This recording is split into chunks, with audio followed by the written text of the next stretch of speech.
Hi friends, புதுசாக நம்ம ஃபார்முக்கு ஒரு பேர் மிக்சடு கப்பி தான் வாங்கிட்டு வந்திருக்கோம். பாருங்கள் எப்படி இருக்குன்ட்டு.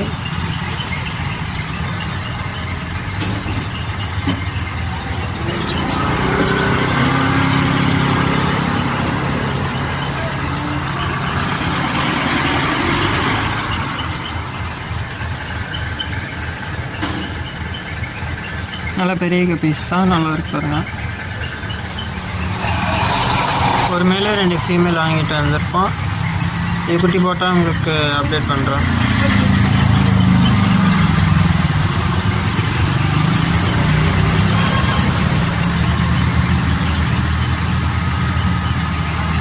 வீடியோ பிடிச்சிருந்தா லைக் பண்ணுங்கள், ஷேர் பண்ணுங்கள், சப்ஸ்கிரைப் பண்ணுங்கள் ஃப்ரெண்ட்ஸ். Bye friends.